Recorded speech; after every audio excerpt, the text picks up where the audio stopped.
Thank you, Madam Chair. Ms. McGregor, in your answers to Senator Alexander at the beginning, I was a little concerned. He asked you, do you support the Restore Our Parks Act? And you said, we support helping the parks. Do you support the Restore Our Parks Act? We support those bills, yes. Thank you. I just wanted to be clear. There is no retrenchment of the administration's support for this bill. Sir, no, I believe there are some variations between the House and Senate bill, and we want to work with you as you separately move those pieces of legislation forward. Thank you. Very kind. On offshore drilling, I was delighted to hear your answer to Senator Lee's question about collaboration and cooperation with state officials. In the state of Maine, our legislature, our governor, and our entire congressional delegation are adamantly opposed to offshore drilling off our coast. Will you take the same view of the importance of collaboration with state officials in that situation?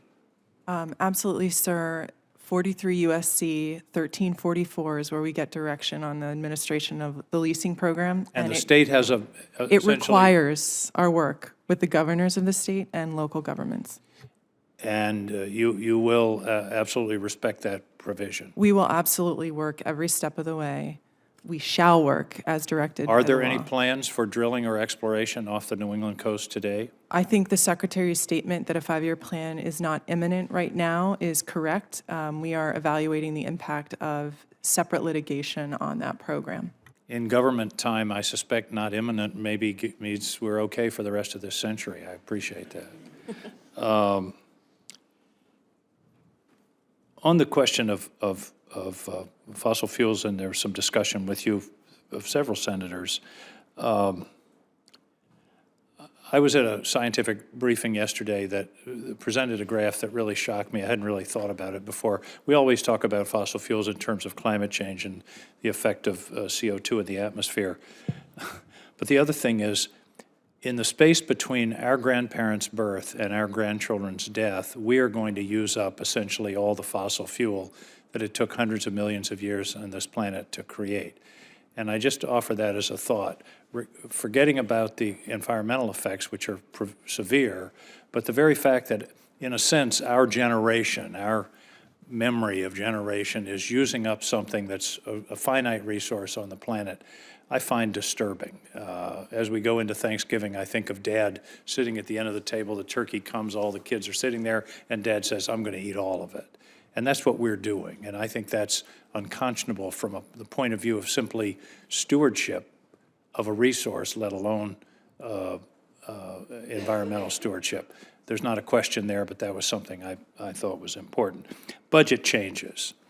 In your budget of your department, the Bureau of Ocean Energy Management, there's a $1 million reduction in renewable science and technology research and an $8 million increase in what is called conventional energy budget. Why in the world, at a time of concern about extra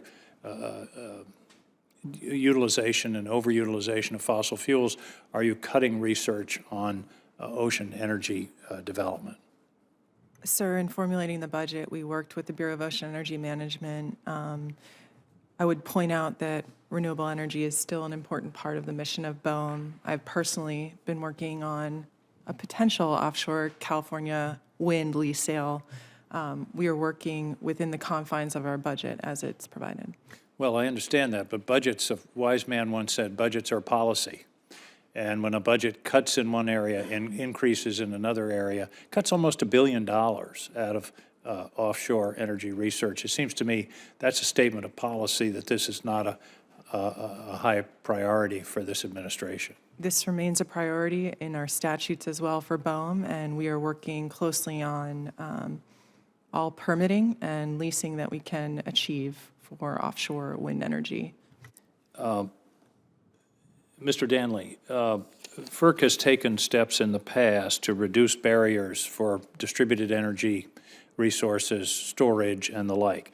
You've taken a rather, I don't know what to call it, a balls and strikes position, a conservative, we don't have the jurisdiction to be making policy kind of position.